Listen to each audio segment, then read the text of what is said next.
结婚当天，正要给婆婆敬茶改口的时候，她拦住了我：“你我本没有血缘关系，不用叫我妈。”好嘞，阿姨。我这人一向知情识趣，我自己有妈，犯不着上赶着去叫别人妈。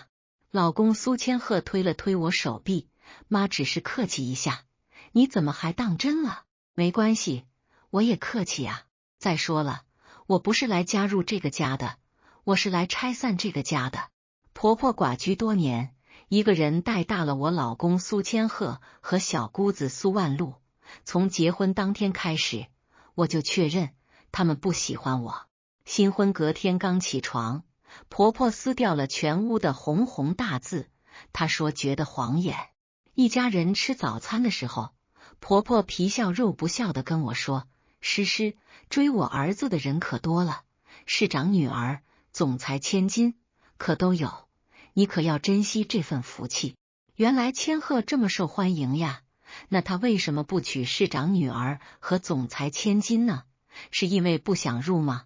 我可一向没有嘴上饶人的习惯。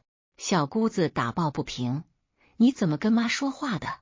可我这人一向心直口快，阿姨和妹妹习惯就好，别介意哈。说这话的时候，老公苏千鹤一点战争警觉性都没有，正懒洋洋的拿着吐司蘸炼奶吃。得，这个号不知道带不带得动。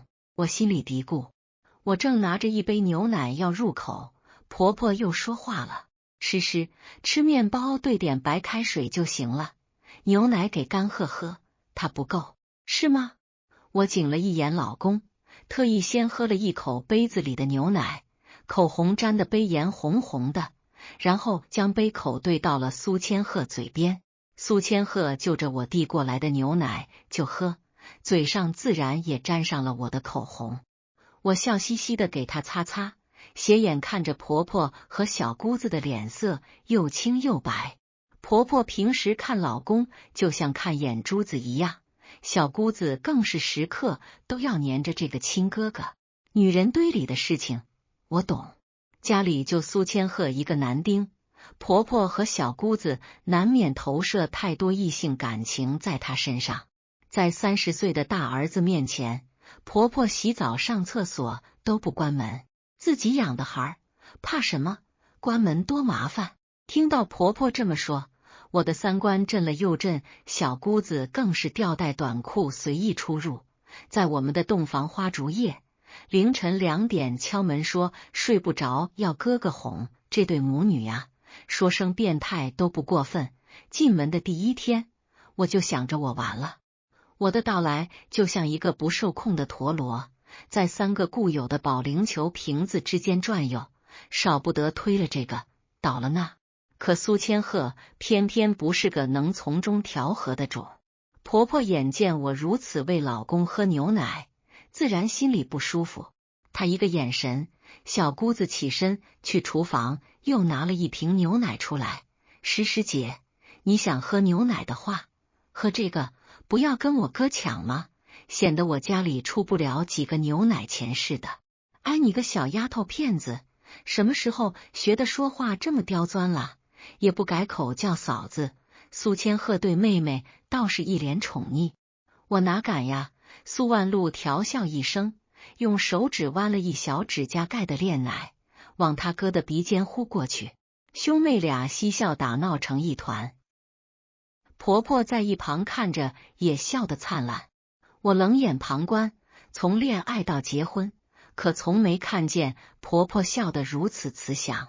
可当初就不该心软答应婚后同住，我可是个婚前就有房的独立女性呀。对着他们一家3口，白眼忍不住要翻上天，一口口咕咚咕咚喝着小姑子给我的牛奶。半瓶下肚之后，我才惊呼：“妈呀，这牛奶过期半年了！这牛奶都过期半年了，怎么还拿给你嫂子喝？”苏千鹤一个着急，对着万路都嚷了一声。都25岁的大女生了，被他哥这一句话就吓得嘤嘤嘤哭了起来，躲进他妈的怀里不停抽噎。婆婆着急忙慌地安慰着小姑子，对我说：“哎呀，不就一瓶牛奶吗？死不了。我肚内一阵邪火翻滚，嘴里一股异味奔涌，感觉不对劲，立马跑去厕所，大口大口呕吐了起来。苏千鹤跑过来看着我，不停地给我的背部抹。那母女俩更加看不下去了。婆婆出言：诗诗怎么这么娇气啊？一瓶牛奶而已就吐了。我一个气不过，吐完了之后，直接甩开苏千鹤的手，径直走到餐桌前，趁他们不备，拿起牛奶，迅雷不及掩耳之势就泼向了苏万路。半瓶牛奶不偏不倚，就刚好淋到了他头上，再顺着头发丝滴滴答答流下来。婆婆被惊吓得正在原地，苏万路早就放声大哭了起来。苏千鹤没料到我动作如此迅猛，以及不讲情面，当着他妈和妹的面，脸色铁青，语气冰冷，喝住我说：李诗诗，你干嘛？妹妹也不是故意的，你怎么还泼她牛奶？不是故意的，苏千鹤，谁家牛奶过期了半年还留在家里，莫不是专门留着毒害我的吧？我可不会惯着他们。婆婆听我这么一说，本来还原地发愣呢，这下情绪回转，一下子就赖在地上哭天抹泪起来了。哎呀，我的命怎么这么苦啊！留着牛奶舍不得丢，也要被儿媳妇阴阳怪气。他爸走得早，我一个人拉着他们兄妹长大，可不得省吃俭用吗？苏千鹤的脸上掠过明显的心疼和愧疚，赶紧扶起了他妈妈，又去安抚他妹妹，忙得嘞。我在旁边看着，心里想，摊上这么一个事儿经婆婆和小姑子，我的命也好不到哪里去。苏千鹤拿着毛巾给他妹妹擦头发，一缕一缕擦得可细心。诗诗，赶紧给妈和妹妹道歉，他像下命令似的。可我这人就是吃软不吃硬，先让你妹赔偿我吃了过期牛奶的损失。哎呦呦，你看他，我苏家是造了什么孽，娶了你这样的儿媳妇？婆婆又开始飙戏了，你既然嫁入了我们苏家，就该孝顺我妈，爱护我妹妹，怎么这才新就开始找茬吵架了呢？瞧瞧，还有一个拎不清的老公。哎，你搞搞清楚好不好？我是嫁给了你，不是嫁给你们全家。再说了，3金1钻彩礼聘金，我家可是1分钱没要，我不是卖身给你的。他们母女俩大概没想到我如此义正辞严，3双眼睛瞪着我，这场闹剧都不知道如何收场。看我不给你点颜色瞧瞧！苏万路甩开了他哥手上的毛巾，一个箭步就朝我这边越过来，嘴里还在不停的骂：敢顶撞我妈，还泼我牛奶，我不要你这样的嫂子！他发了狠劲，像失去了理智的疯牛一样往我身上扭打。我嘴上是不饶人，可真要动起手来倒是没力气，一个不留神就被推到了地上。他骑坐在我身上，开始朝我脸上扇巴掌。你个没教养的臭女人！苏干鹤阻挡不及，过来拦住的时候，我已经挨了好几个耳光。他好不容易才拉起了发疯的妹妹，扶起了我，婆婆却抱着双臂在旁边看热闹。我顾不得脸上火辣辣的疼，只觉得浑身发着冷战，身下一阵暖流。我惊失措地喊着：苏千鹤，快送我去医院，快！孩子真的就保不住。是的，我怀孕2个月了，顾着刚结婚不好声张，婆婆和小姑子自然不知道。我从病床上苏醒过来的时候，眼睛还未看清他们每个人的脸，心里的恨却早已生根发芽。苏千鹤对我说的第一句话就是：你不要记恨妈和妹妹，往后我们还是一家人。一家人？谁特么跟你们恶心巴拉的是一家人？我一个人在这座城市打拼，自己赚钱买了房，从不让爸爸妈妈担心。和苏千鹤是大学同学，他是本地人。当初本来我没看上他，觉得他性格怯懦，没有男人味。后来朝夕相处，慢慢的倒觉得这样的男人脾气软，不强权，温和听话，也许是个不错的伴侣人选。和苏干鹤恋爱结婚，我以为就要在这个城市拥有属于自己的家，可我万万没想到，婆家根本就不会是我的家。2个月前，知道有个小生命藏在了我的身体里，那种欣喜雀跃，旁人无法体会。2个月后，梦幻成空，小生命被他的亲姑姑和亲奶奶扼杀。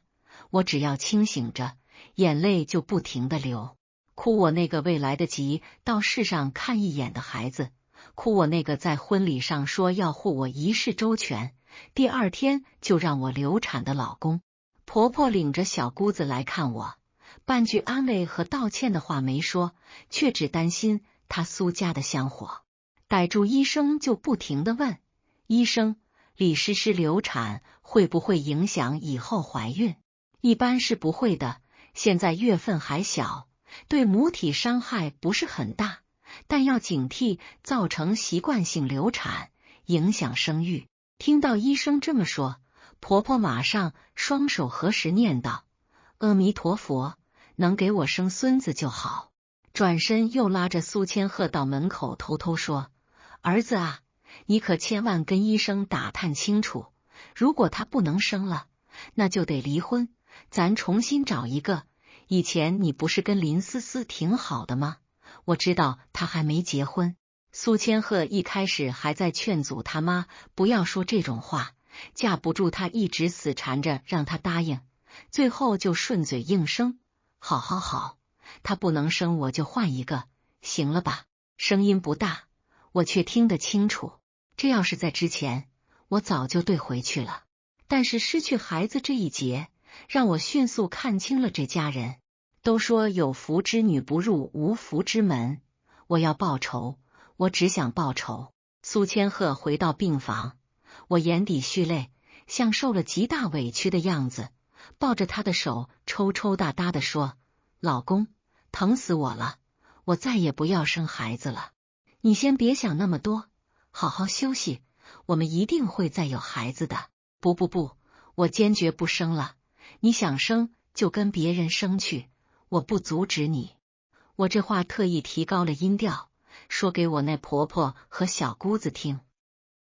苏千鹤架不住我这可怜兮兮的哀求，只能软声安慰：瞎说什么呢？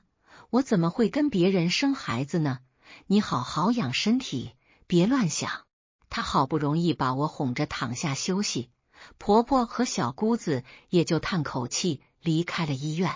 我看他们走远，对着手机发出了3个字：行动吧。出院之后，我跟单位请了病假，在家休养。苏千鹤想找个月嫂照顾我，婆婆拦住了她，又不是真正坐月子，非找个钱干嘛？我来照顾诗诗就好。千鹤，确实不用浪费钱，让阿姨和妹妹来就行了。我懂事的开口劝说。老公不曾料想我这次这么温顺，但我既然答应，他也就乐得轻松，拎着公文包上班去了。等他出了门，我拉着婆婆和小姑子就是一顿哭：露露，都是我不好，我一时冲动泼了你牛奶，你可千万不要记恨我。梨花带雨，泪水连连，眼泪是最能伪装，也只能欺骗人心的东西。嫂子，你说哪里的话？是我不懂事恶作剧，才拿了过期牛奶给你喝。苏万路也急着道歉了，我一句假意的示好，就换来了一句嫂子。要知道结婚当天他都追着我喊诗诗姐，说是叫习惯了改不了口，其实还不是打从心眼里不想承认我。婆婆也开始插话了：诗诗，你心里不记恨我们就好，你看你这孩子怀孕了也不告诉我们，你要是说了，我肯定捆看紧紧不跟你动手。我继续泪眼婆娑：阿姨，是我不懂事，想着等满3个月再给你们一个惊喜，谁知道说完又开始大哭。好了，事情都发生了，已经无法改变，你好好养身体，很快又可以再怀孩子的。婆婆的声音很坚定。不，我像受到了刺激的小兽一样发出低吼，声音颤抖着，又像是在祈求：不，阿姨，不要再让我生孩子了，我怕，求求你们，不要再让我生孩子了，只要不生孩子，在苏家做牛做马我都愿意。婆婆和小姑子对视一眼，小姑子撇了撇嘴角，拉着他妈嘟嘟囔囔。婆婆叹口气说：好，我们先不说生孩子的事。她还假装给我掖了披被角，然后就和小姑子退出了房间。苏千鹤连续好几夜都说在加班回不来，换做以往，他妈肯定心疼的打电话连连催促，又是熬鸡汤，又是补中药，就害怕加班伤了他儿子身体的一分一毫。可是这几晚，他平静的出奇，接到儿子加班的电话，反而语气里还有点小窃喜，恨不得他通宵更好。我当然知道他们心里在盘算什么。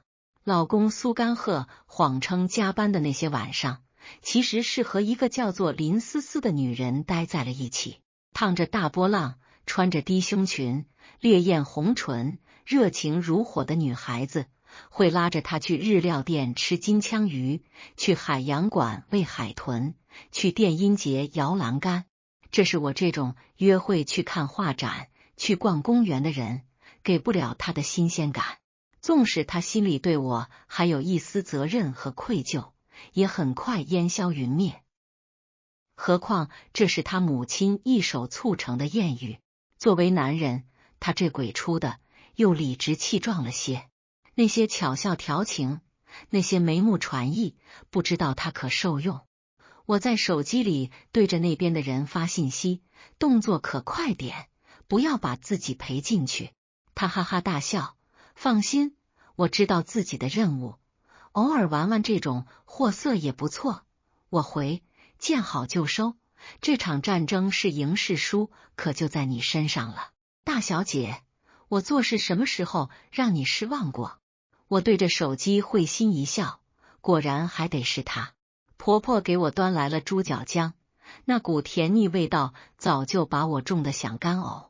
阿姨，我不想吃这个，你和露露去吃好不好？乖，诗诗，我们这儿的女人啊，不论是生孩子还是小产，都是吃猪脚姜补子宫的。你吃了这一碗，保准还能怀孕。瞧瞧，这玩的是一招双重保险呀！家里哄着我养身体再怀孕，外面已经给儿子找备胎，不知道他家是有皇位要继承，还是有优秀基因要延续，这么急着生孙子。我推开他递过来的碗筷，阿姨，我真的不生孩子了，如果你们非逼着我生，我就去跳楼。好好好，生不生由着你。婆婆无奈地端着那一碗猪脚姜，脸上难看得很。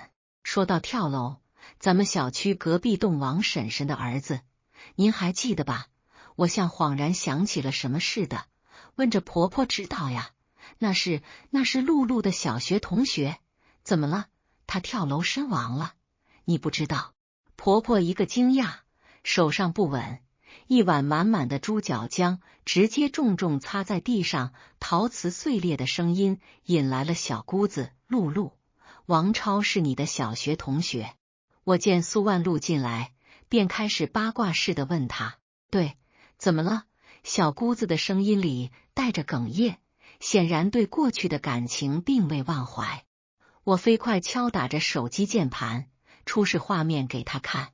起英国留学生殉情跳楼的新闻便出现在了他眼前。婆婆迅速地夺过我的手机，大半夜的看这种新闻，多不吉利，给我！苏万路怒吼一声，又从婆婆手中抢了过去。她睁圆了双眼，一字一句地看着，生怕错过任何一个标点符号。年少的爱人惨死异国他多，不加打码的照片赫然出现在眼帘。他双手发抖着看完，用力的将手机砸回给半躺在床上的我，然后开始不停的抓挠着自己的胸口。不，王超没有死，没有。婆婆看着苏万路如此，吓得六神无主，只能宽慰地说道：定是新闻搞错了，不是他那么阳光开朗的孩子不会跳楼的。我看着这对母女，心里发笑，表面还装作不知情的样子说道：露露，你别这么激动，事情千真万确已经发生，听说他妈妈王婶婶受不了这个刺激，情急之下高血压发作，已经住院了呢。你别说了。婆婆朝我大声呵斥：怎么，虽然这人是露露的小学同学，但也是别人家的事情呀，你们怎么这么激动？苏万露悲痛之下，眼泪无声的往下滴，一瞬间她推开了扶着她的婆婆，声音不大，却极为吓人：妈，我为什么考不上？我为什么考不上？如果我能跟他一起出国留学，跟在他身边，他妈就不会逼着他去跟别的女孩子定亲，我们就可以在一起，他就不会跳楼，他就会好好活着。考不上？你考不上什么学校？我又假装不知情的追问。别问了，让露露回房好好休息。婆婆粗暴的打断我的话，可苏万露像是掉进了痛苦的漩涡，由不得她母亲阻止，仍旧说道：牛津大学，牛津大学，我们约好了一起去牛津留学，可是他考上了，我没有，他妈妈觉得我配不上他儿子，生生的拆散了我们。他又继续说道：他本来就有轻微抑郁症，这几年一个人在国外，他一定过得很痛苦。巨大的悲伤让苏万露一改往日盛气凌人的样子，此刻她也只是一个受尽了情伤的小女孩，而我却不会再心软，去呵护她那段被折翼而死的爱情。牛津大学，你是考上得了呀？我出其不意地说出了这句话。闭嘴！婆婆冲上来打了我一个耳光。我捂着脸，惊愕地看着这只护犊子的老母鸡。阿姨，你干嘛打我？我说的是真的。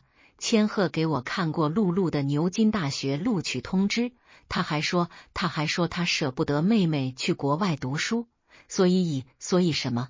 苏万露上来，双手紧紧抓住了我。你快说，你快说！我松开了苏万露的手臂，方才小心翼翼地说道：当时你不是紧张的不敢查结果，让你哥给你查吗？你哥哥说他舍不得你去那么远的地方留学，看你也不是特别想去，就把电脑的录取页面截图 P 成了能发给你，后来通知书也给藏了起来了。苏万露难以置信，眼睛哭得布满通红血丝，嘴角却开始咧开了笑，那个样子实在很吓人。阿姨，这事你是知道的吗？我又把话头转向了婆婆。苏万露这才陡然一惊，转身向婆婆问道：你是知道的，对不对？你是知道的。婆婆已经顾不得跟我生气，只顾着一个劲儿的摇头：不，你不要听他血口喷人，你哥那人你是知道的，他不会骗你的，你就是没考上啊！哈哈哈哈哈！苏万露一阵狂笑，吓得我鸡皮疙瘩都起来了。从小你就偏心哥哥，什么好的都得先让给哥哥，我知道我一定考得上，你们不许我上牛津，不就是为了省下爸爸留给我的钱，给哥哥买房买车，让他过得风风光光的吗？深夜本安静，厉问却直剜人心。婆婆被这一声声诘问逼得失去了长辈的尊严，她不停地安抚着女儿：都是我不好，你要怪就怪我，别怪你哥。苏万露哭了好一阵子，方才醒转过来。我哥呢？我哥呢？我要和他当面对质。她挣脱开婆婆扶着她的双手，往门口冲了出去。婆婆眼见如此，一边追着一边大喊：你别去找你哥！我赶紧起身，我也去帮忙。瞧这母女闹的，行，好戏转场，下一幕更精彩的内容要紧接着上演了。我踉踉跄跄的穿好外衣，跟着婆婆追了出去。苏万露知道他哥今晚在公司，打了车就直奔过去。我们下楼到小区门口，刚好看到她上了车。婆婆赶忙拦下了一辆出租车，我俩也坐着车追了上去。10公里的路程，平时并不觉得遥远，但此时在婆婆心里如天路。她其实心里是不想我跟来的吧，但此时也顾不得了。我看了眼手机，凌晨0点30分，到达公司大厦应该不到1点，正好。我躲着婆婆快速发了短信，计划顺利，正常执行。路狂飙，我们紧跟着苏万路来到了苏千鹤的公司大厦。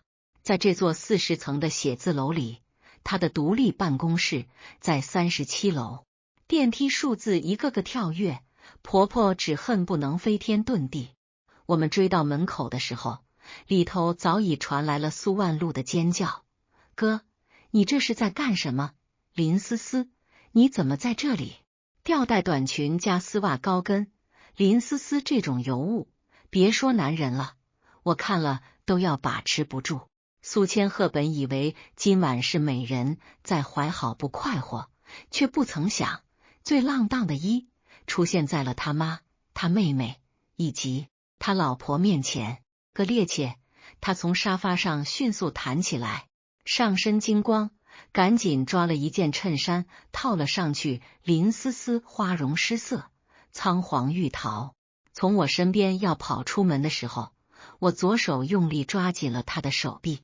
同是女人，我不为难你，谢谢你照顾我老公。照顾2个字特意加重了音调，说给苏千鹤听的。林思思甩开了我的手，我不知道你在说什么，然后夺门而出。我并没有再阻拦。婆婆恐怕意想不到会有这一幕的难堪，她的儿女齐齐崩掉，就在今晚。到底是老江湖，她率先冷静住。千鹤，这么晚了，你怎么还约了女同事在这里工作？阿姨，别为她遮掩了，什么工作要脱衣服呀？你有什么要跟我说的吗？我一副抓奸在床的正颜姿态。苏万路却在这时候推开了我，直逼逼的走向他哥哥：“你们的事情自己回家再说。苏千鹤，我问你，当年是不是你害得我考不上牛津？真是一个妈生的！嫂子在抓奸，他却只记得自己的事情。不过没关系，我本来就是让他来推动奸情的。”苏千鹤还满脸难堪的想着怎么应付我，没想到妹妹先冲上来，没头末尾一顿质问：“没有啊，你就是没考上，成绩页面我不是截图给你看了吗？你骗我，截图是你 P 的，通知书被你藏起来了，对不对？”苏万还在发疯，婆婆赶忙上前拦住了女儿：“你哥没有骗你，你跟王超就是没缘分，跟妈回家去，我们回家好好说。”苏万路用力推开了他妈：“你们2个合起伙来害我，枉我从小最信任你们，你们可是我的亲妈和亲哥啊！”婆婆眼见女儿如此崩溃，眼睛一转，却用食指恶狠狠地指向了我：“露露，你听我说，我们没有害你，是这个女人，是个女人在挑拨我们母子3人的感情。”她的眼睛里有着恨不得要吃了我的狼。李诗诗，你居心叵测，你为什么要这样离间我们？我内心一阵翻涌，真是老狐狸哈，逻辑挺顺的，顾着安抚儿女都来不及了，还想得到我这一层。我不曾流露出什么表情，只是缓缓开口为自己辩解：“我怎么离间你们母子3人关系了？阻挡露露上牛津，是我能挑拨起来，我能设计出来的吗？”面向婆婆，我又接着说道：“阿姨，大学录取这种事情，有就有，没有就没有，编造不了，又不是像你和其叔叔的第2春，可以随随便便就给搅黄了。”你说什么？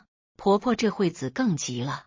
苏千鹤此刻心头大概有3只大蚂蚁在抓挠，妹妹的、亲妈的，还有老的。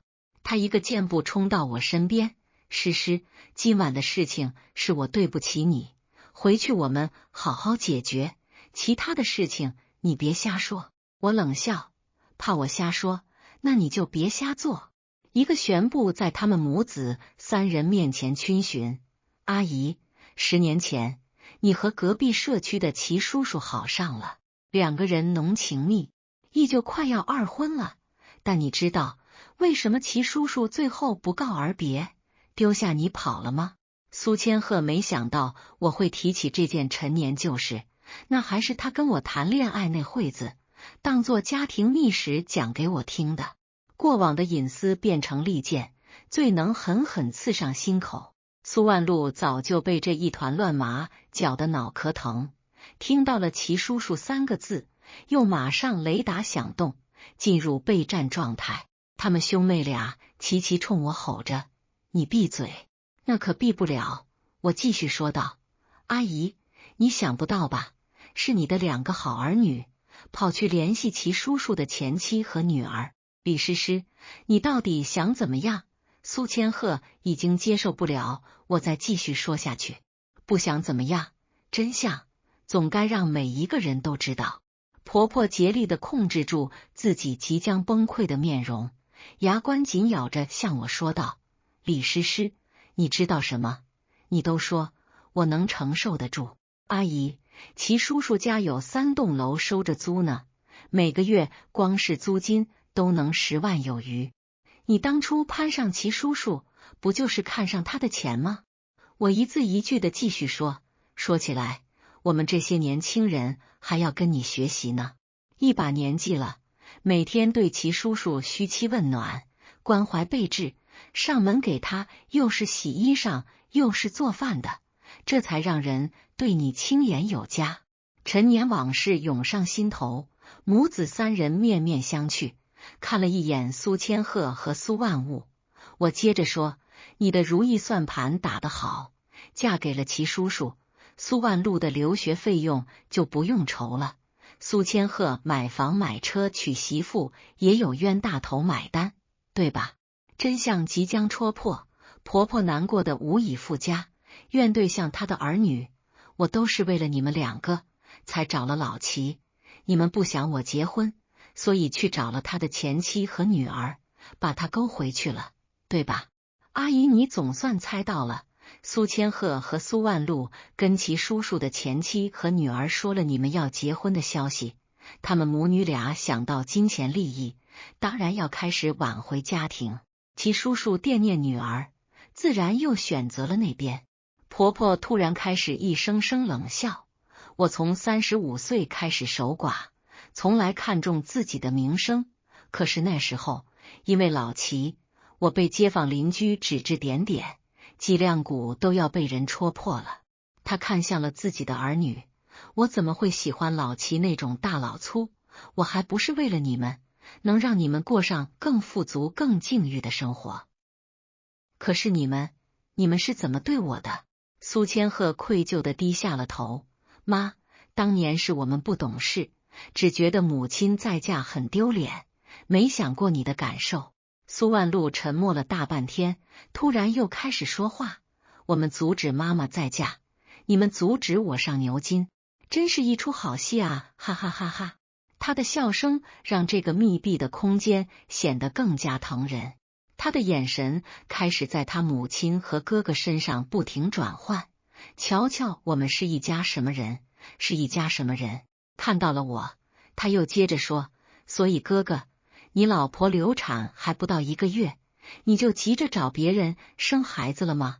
听到这句话，我愣了愣，很快我又想清楚了，他苏万路可不是为我说话，而是为了让母子3人这把怨火燃得更旺。真乃不是一家人，不进一家门。苏千鹤这才有机会撇开他妈和妹妹，顾上了我。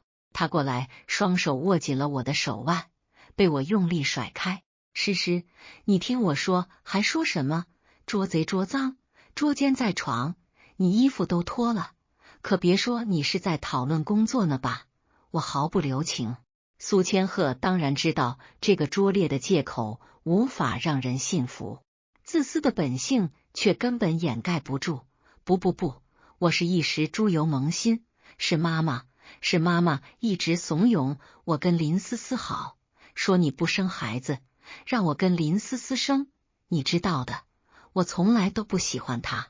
听到她这么一说，婆婆又开始着急，我都是为了苏家，李诗诗不愿意生孩子，难道让我苏家绝后不成？够了，你们母子三人别再互相狗咬狗了。我也顾不得说话难听，一个个都自私到了极致，只想着自己。你们这样的人家，我也不想要了，离婚吧。最后3个字说出口，我用了很大的力气，那是我这些天筹谋已久的期望结局。真的得走到这一步吗？苏千鹤问。那你说呢？结婚前我怎么跟你说的？你忘了我们还有夫妻忠诚协议是吧？提到忠诚协议，母子3人的眼睛都陡然闪过惊讶。我和苏千鹤从校园到婚纱，一路7年修成正果，没想到新婚才不到1个月，他就抱着别的女人在办公室苟且。当初我提出签订夫妻忠诚协议的时候，那家伙可是信誓旦旦保证自己绝不会辜负我。于是那上面明晃晃写着，如若发生不忠实夫妻关系的事情，自愿将自己名下的房子车子都归于我，净身出户。你们签过夫妻忠诚协议？婆婆顾不得对儿子的生气，此刻她只想保住自己家的财产。多年来，她带着1儿1女一直租着房子住，后来为了儿子结婚，才用多年积蓄买了一套小3居给我们当婚房，落的是苏千鹤一个人的名字是呢。阿姨你不知道吧？你儿子的保证可是有法律效应的。苏千鹤目光呆滞，一下子跌坐在沙发上。诗诗，真的不能再给我一次机会吗？别问，问就是不能。我坚定地说道。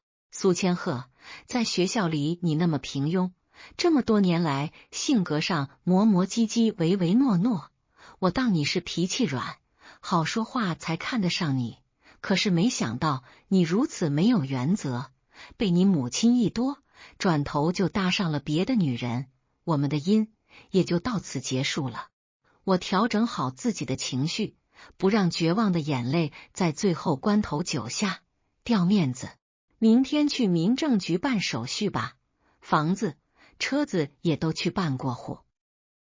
说完我就想转身离开，不，婆婆和小姑子一起涌了上来拦住我。看吧，房子车子过户给我，他们马上就得扫地出门，涉及到自身利益，他们又是相亲相爱的一家人了。诗诗，你别冲动，这件事情都是我不对，我跟你认错，你不要跟千鹤离婚。婆婆难得对我如此低俗万路，也开始帮忙说话。你跟我哥这么多年的感情，他一直都是很爱你的，你再给他一次机会。我闪开了他们。苏千鹤，自己做的事情自己认，不要让老妈和妹妹帮你出头了。还有，你们自己家的恩恩怨怨，先去理清楚吧。我又提及了他们的心头隐痛，他们这才放了手认裁。明天早上10点，民政局见。我头也不回的打车离开。12，离婚进行得很顺利，房子和车子也都到了我的名下。最后道别的时候，苏千鹤还拉着我的手说，诗诗，我们真的走到这一步了吗？覆水难收，认清事实吧。我的语气里早已不带任何感情。当晚，我和林思思在家里庆祝的时候，她忍不住举起酒杯敬我。论杀伐决断，我可真是不如你，这一下子房子车子都到手，还成功让他们一家3口形同陌路，那不然怎么为我没出世的孩子报仇？提起孩子，我心口还是一阵难受。这孩子不来也好，有这种爸爸和奶奶，多晦气。我知道林思思在安慰我，她是苏千鹤的发小，年轻不懂事的时候也喜欢过他一阵子，可是他并不领情。后来我们在旅游途中相识，一见如故，发展成好闺蜜的时候，才知道中间隔了一个苏千鹤。可是女孩子的惺惺相惜，怎么会因为男人而让步呢？林思思爱恨随意，活得潇洒，才不是拈酸吃醋的小女人。说到底，还得感谢你牺牲色相帮我这一回。我向林思思回敬，可别这么说，老娘也没让他得逞呀。